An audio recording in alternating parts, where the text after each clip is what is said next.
வணக்கம் நேயர்களே, என்னுடைய costing and accounts in Tamil YouTube சேனலுக்கு உங்களை நான் வரவேற்கிறேன். இந்த வீடியோல கான்ட்ரா என்ட்ரினா என்ன அப்படிங்கிறத வித் எக்ஸாம்பிள்ஸோட நம்ம பார்த்தரலாம். What is contra entry?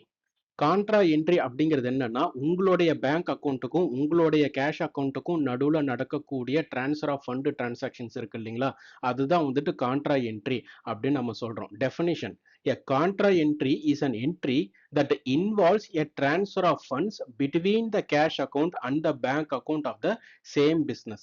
சிம்பிளா சொல்லணும் அப்படின்னா, when money moves from cash to bank or from bank to cash, it is called a contra entry அப்படிங்கிறாங்க. முக்கியமான பாயிண்ட் என்ன அப்படின்னா, இங்க உங்களுடைய பிசினஸ்ல டோட்டல் ஃபண்ட் வந்துட்டு இன்க்ரீஸோ டிக்ரீஸோ ஆக கிடையாது. ஏன் அப்படின்னா, ஒண்ணு நீங்க வந்து உங்களுடைய கேஷை வந்துட்டு உங்களுடைய பேங்க்ல நீங்க டெபாசிட் பண்றீங்க, அல்லது உங்களுடைய பேங்க்ல இருந்து அமௌண்ட்டை வந்துட்டு வித்ட்ரா பண்றீங்க. ஓகேங்களா? ஸோ இதனால உங்களுடைய பிசினஸ்ல டோட்டல் ஃபண்ட் அவைலபிலிட்டி வந்து பாத்தீங்கன்னா இன்க்ரீஸோ டிக்ரீஸோ ஆக கிடையாது. நம்ம ஒரு எக்ஸாம்பிளோட பார்த்துடலாம். இப்போ உங்ககிட்ட கேஷ் வந்துட்டு ஒரு 50,000 இருக்கு.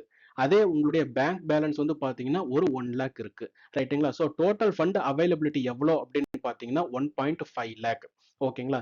சப்போஸ் நீங்க வந்துட்டு உங்களுடைய கேஷ் ஒரு 20,000 கொண்டு போய் பேங்க்ல டெபாசிட் பண்றீங்க. ரைட்டுங்களா? அப்போ உங்களுடைய கேஷ் பேலன்ஸ் என்னவா ஆகும்னா ரெடியூஸ் ஆகும். 30,000 மாறிடும்.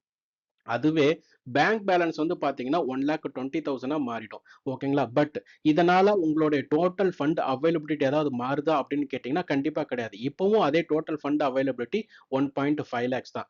அது வந்து அந்த அமௌண்ட் வந்து ஜஸ்ட் இன்டர்சேஞ்ச் தான் ஆகுது. கேஷ்ல இருந்து பேங்க்குக்கு போகுது அல்லது பேங்க்ல இருந்து கேஷுக்கு வருது. ஓகேங்களா? So the total money remains unchanged. ஓகேங்களா?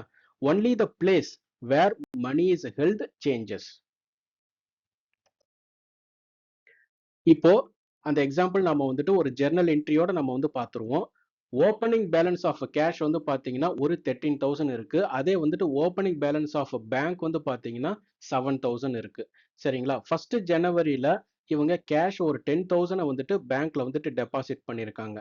அதே 5th ஜனவரியில கேஷ் வந்துட்டு சுரேஷ் கிட்ட இருந்து ஒரு 25,000 வந்துட்டு ரிசீவ் ஆகியிருக்கு. 7th ஜனவரியில சதீஷுக்கு ஒரு 15,000 கேஷா வந்துட்டு பே பண்ணியிருக்காங்க. 10th ஜனவரியில பேங்க்ல இருந்து ஒரு 5,000 வந்துட்டு கேஷ் வந்து வித்ட்ரா பண்ணியிருக்காங்க. ஃபர்ஸ்ட் நாம ஜர்னல் என்ட்ரியை போஸ்ட் பண்ணிடலாம். 1st ஜனவரி ஓகேங்களா? என்ன டிரான்சாக்ஷன்? கேஷை கொண்டு போய் பேங்க்ல வந்துட்டு டெபாசிட் பண்ணியிருக்காங்க. ஸோ இதுக்கு என்ன ஜர்னல் என்ட்ரி வரும் அப்படின்னா, bank account debtor to cash account 10,000. 5th ஜனவரியில சுரேஷ் கிட்ட இருந்து ஒரு 25,000 வந்துட்டு ரிசீவ் ஆகியிருக்கு. சரிங்களா? ஸோ கேஷ் வந்து உள்ள வந்திருக்கு. So cash account debtor to Suresh account credit 25,000 rupees. 7th ஜனவரியில சதீஷுக்கு ஒரு 15,000 பே பண்ணியிருக்கோம். So Satish is the receiver. So Satish account debtor to cash account rupees 15,000. 10th ஜனவரியில பேங்க்ல இருந்து 5,000 வந்துட்டு வித்ட்ரா பண்ணியிருக்கோம். செல்ஃப் கேஷ் வித்ட்ரா வந்து பண்ணியிருக்கோம். ஸோ கேஷ் வந்துட்டு உள்ள வருது. ஓகேங்களா? Cash account debtor to bank account credit rupees 5,000. இது வந்து ஜர்னல் என்ட்ரி. ஓகேங்களா? இப்போ இந்த சினாரியோவை நாம இந்த கேஷ் புக் ஃபார்மேட்ல நாம அப்படியே அப்ளை பண்ணலாம். ஓகேங்களா? இதுதான் வந்துட்டு கேஷ் புக் ஃபார்மெட், ட்ரிபிள் காலம் கேஷ் புக் ஃபார்மெட். இந்த ஃபார்மெட்ல எப்படி இந்த டிரான்சாக்ஷன்ஸை வந்துட்டு ரெக்கார்ட் பண்ணலாம் அப்படிங்கிறத பார்க்கலாம். ஃபர்ஸ்ட் வந்துட்டு ஓப்பனிங் பேலன்ஸ் ஆஃப் கேஷ் வந்துட்டு ஒரு 13,000. ஸோ இது வந்துட்டு நம்ம கிட்ட இருக்கக்கூடிய ஓப்பனிங் பேலன்ஸ் அப்படிங்கிறதுனால நம்ம கேஷ் புக்ல டெபிட் சைடில் தான் வந்துட்டு ரெக்கார்ட் பண்ணணும். 1st ஜனவரி ஓப்பனிங் பேலன்ஸ், இந்த ரெசிப்ட் காலத்துல ஓப்பனிங் பேலன்ஸ் அப்படிங்கிற டீடைல்ஸை நம்ம ரெக்கார்ட் பண்ணணும். ஸோ 13,000 வந்துட்டு நம்ம கிட்ட ஓப்பனிங் பேலன்ஸா இருக்கு. அதை நான் கேஷ் காலத்துல அப்டேட் பண்ணிக்கிறேன். அதே மாதிரி பேங்க்லயும் வந்து நம்ம கிட்ட வந்துட்டு ஓப்பனிங் பேலன்ஸ் ஒரு 7,000 இருக்கு. அந்த 7,000 நம்ம ரெக்கார்ட் பண்ணிக்கிறோம் பேங்க் காலத்துல டெபிட் சைட்ல.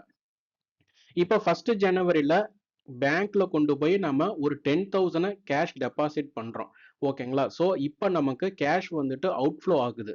சரிங்களா? ஸோ பேங்க்குக்கு ஆனா அதுவே வந்துட்டு இன்வர்டு. ஸோ 1st ஜனவரியில பேங்க்குக்கு எப்படி இன்ஃப்ளோவா வருது அப்படின்னா கேஷா தான் இன்ஃப்ளோவா வருது. ஓகேங்களா? ஸோ டெபிட் சைடுல பேங்க் காலத்துல 10,000 ரெக்கார்ட் பண்ணிக்கிறோம்.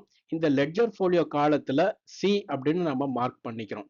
ஓகேங்களா? ஸோ அதே மாதிரி பேமெண்ட் சைடு அதே ஃபர்ஸ்ட் ஜனவரில நாம கேஷ் காலத்துல 10,000 ரெக்கார்ட் பண்றோம். லெட்ஜர் ஃபோலியோல வந்துட்டு சீன்னு நம்ம மார்க் பண்ணிக்கிறோம். ஓகேங்களா? இந்த பேமெண்ட்ஸ் காலத்துல கேஷ் வந்துட்டு எப்படி அவுட்ஃப்ளோவா ஆகுது அப்படின்னா த்ரூ பேங்கா தான் நமக்கு வந்துட்டு அவுட்ஃப்ளோ ஆகுது. ஏன்னா கேஷை கொண்டு போய் நம்ம பேங்க்ல வந்துட்டு டெபாசிட் பண்ணிடுறோம். இந்த லெட்ஜர் ஃபோலியோ காலத்துல நாம் எதுக்கு சீன்னு மார்க் பண்றோம்?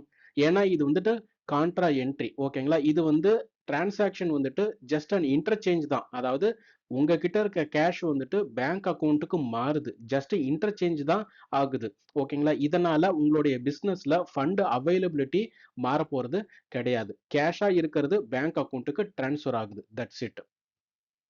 இதே 5th ஜனவரில சுரேஷ் கிட்ட இருந்து நீங்க 25,000 ரிசீவ் பண்ணிருக்கீங்க இல்லையா? சோ இது வந்துட்டு கேஷ் வந்து உங்களுக்கு இன்ஃப்ளோ. அதனால டெபிட் சைடுல தான் நீங்க ரெக்கார்ட் பண்ணணும். 5th ஜனவரி பர்டிகுலர்ஸ் அதாவது இந்த ரெசிப்ட் காலத்துல யாருக்கிட்ட இருந்து உங்களுக்கு அமௌண்ட் ரிசீவ் ஆச்சு அப்படிங்கிற டீடைல்ஸை நீங்க ரெக்கார்ட் பண்ணிக்கிறீங்க. சுரேஷ் அப்படின்னு நீங்க ரெக்கார்ட் பண்ணிக்கிறீங்க. கேஷா தான் ரிசீவ் பண்ணிருக்கீங்க அப்படிங்கிறதுனால கேஷ் காலத்துல 25,000 நீங்க ரெக்கார்ட் பண்ணிக்கணும். 7th ஜனவரில நீங்க சதீஷுக்கு கேஷா ஒரு 15,000 பே பண்ணியிருக்கீங்க. இது வந்து கேஷ் அவுட்ஃப்ளோ. ஸோ பேமெண்ட் சைடுல தான் நீங்க வந்துட்டு ரெக்கார்ட் பண்ணணும்.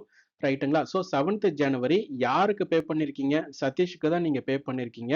ஸோ கேஷா தான் பே பண்ணியிருக்கீங்க. ஸோ கேஷ் காலத்துல 15,000 நீங்க ரெக்கார்ட் பண்ணணும் கிரெடிட் சைடு. 10th ஜனவரில நீங்க வந்து பேங்க்ல இருந்து கேஷை வந்துட்டு வித்ட்ரா பண்ணிருக்கீங்க. கேஷ் வந்து இன்ஃப்ளோ ஆகுது. ஆனா பேங்க்குக்கு அதே வந்து ரெடியூஸ் ஆகுது. ரைட்டுங்களா? ஸோ கேஷ் இன்ஃப்ளோ அப்படிங்கிறதுனால நீங்க ரெசிப்ட் சைடுல தான் வந்துட்டு ரெக்கார்ட் பண்ணணும். 10th ஜனவரி ஸோ கேஷ் வந்துட்டு வித்ட்ரா பண்றீங்க அப்படிங்கிறதுனால அதை நான் வந்துட்டு செல்ஃப்னு ரெக்கார்ட் பண்ணியிருக்கேன். கேஷ் காலத்துல நான் வந்து 5,000 வந்துட்டு ரெக்கார்ட் பண்ணிக்கிறேன். அதே 10th ஜனவரில பேமெண்ட் சைட்ல பேங்க் காலத்துல 5,000 நான் ரெக்கார்ட் பண்ணிக்கிறேன். அதுவும் வந்துட்டு செல்ஃப்னு தான் நான் மார்க் பண்ணியிருக்கேன். லெட்ஜர் ஃபோலியோ காலத்துல நான் சீன்னு மார்க் பண்ணியிருக்கேன். ஏன்னா இது வந்துட்டு just interchange of an amount between the cash account and the bank account. ஓகேங்களா? இதனால உங்களுடைய பிசினஸ்ல டோட்டல் ஃபண்ட் அவைலபிலிட்டியில எந்த ஒரு சேஞ்சஸும் இருக்க போறது கிடையாது. ஜஸ்ட் பேங்க்ல இருந்து கேஷுக்கு மாறி இருக்கு. அவ்வளவுதான். இப்போ டோட்டல் நம்ம டெரைவ் பண்ணோம் அப்படின்னா ரிசிப்ட் சைடில் வந்து பார்த்தீங்கன்னா கேஷ் காலத்தில் 43,000 வந்துட்டு டோட்டல் இருக்கு. அதே பேங்க் வந்து பார்த்தீங்கன்னா 17,000. இதே வந்துட்டு பேமெண்ட் சைடில் வந்து பார்த்தீங்க அப்படின்னா நம்ம வந்துட்டு அதே டோட்டல் தான் வரும். பட் நாம வந்துட்டு பேலன்ஸ் பண்ணணும். பேலன்ஸ் அப்படிங்கிறது என்னன்னா டோட்டல் அதாவது டெபிட்னுடைய டோட்டல் அண்ட் கிரெடிட்னுடைய டோட்டலை வந்துட்டு ஃபர்ஸ்ட் டெரைவ் பண்ணிக்கிட்டு எந்த சைடு வந்துட்டு நமக்கு வந்து அதிகமாக இருக்கோ அதை நம்ம வந்துட்டு எந்த சைடு கம்மியாக இருக்கோ அந்த சைடு நம்ம வந்துட்டு க்ளோசிங் பேலன்ஸாக வந்துட்டு ரெக்கார்ட் பண்ணணும். ஓகேங்களா? இங்கே வந்து பார்த்தீங்கன்னா உங்களுக்கு ரிசிப்ட் சைடில் வந்துட்டு ஒரு 43,000 வந்துட்டு இருக்கு. அதே கிரெடிட் சைடில் வந்து பார்த்தீங்கன்னா உங்களுக்கு 25,000 தான். அதாவது பேங்க் ப்ளஸ் இந்த சதீஷ்க்கு நம்ம பே பண்ணது வந்து பார்த்தீங்கன்னா டோட்டலாக 25,000 தான் இருக்கு. ஓகேங்களா? ஸோ நமக்கு வந்துட்டு டெபிட் பேலன்ஸ் தான் அதிகமாக இருக்கு. நான் ஏற்கனவே சொல்லியிருக்கேன் கேஷ் அக்கௌண்ட்டை பொறுத்த வரைக்கும் எப்பவுமே வந்துட்டு உங்களுக்கு டெபிட் பேலன்ஸ் தான் வரணும். ஓகேங்களா? ஸோ நமக்கு வந்துட்டு டோட்டல் கேஷ் ரிசிப்ட் வந்துட்டு 43,000 இன்க்ளூடிங் த ஓப்பனிங் பேலன்ஸ். ஓகேங்களா? ஸோ கேஷ் டிஸ்பர்ஸ்மெண்ட் அதாவது கேஷ் பேமெண்ட் வந்து பார்த்தீங்கன்னா நமக்கு வந்து ஒரு 25,000 இருக்கு. ஸோ அதை நம்ம லெஸ் பண்ணும் பொழுது நம்ம கிட்ட இருக்கக்கூடிய க்ளோசிங் கேஷ் பேலன்ஸ் வந்து பார்த்தீங்கன்னா 18,000. ஓகேங்களா? ஸோ நம்ம இங்க 30th ஜனவரியில க்ளோசிங் பேலன்ஸ் அப்படின்னு சொல்லிட்டு 18,000 இங்க வந்து ரெக்கார்ட் பண்ணியிருக்கோம். ஸோ டோட்டலா நம்ம வந்துட்டு 43,000 வந்துட்டு டெரைவ் பண்ணியாச்சு. அதே மாதிரி பேங்க் காலத்துக்கும் நாம வந்துட்டு பேலன்ஸ் பண்ணி ஆகணும். இன்க்ளூடிங் த ஓப்பனிங் பேலன்ஸ் பேங்க்குக்கு வந்துட்டு கிடைச்சிருக்கக்கூடிய ரிசிப்ட் வந்து பார்த்தீங்கன்னா 17,000.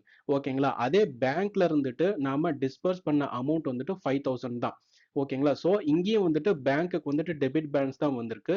ஸோ 30th ஜனவரியில் க்ளோசிங் வந்து பார்த்தீங்கன்னா ஒரு 12,000 வந்துட்டு டெரைவ் பண்ணி டோட்டல் வந்துட்டு 17,000 அரைவ் பண்ணியிருக்கோம். ஸோ போத் கேஷ் அண்ட் பேங்க்குக்கு வந்து பார்த்தீங்கன்னா டெபிட் பேலன்ஸ் தான் இருக்கு. கேஷ் பேலன்ஸ் வந்து க்ளோசிங் பேலன்ஸ் வந்து பார்த்தீங்கன்னா 18,000 இருக்கு.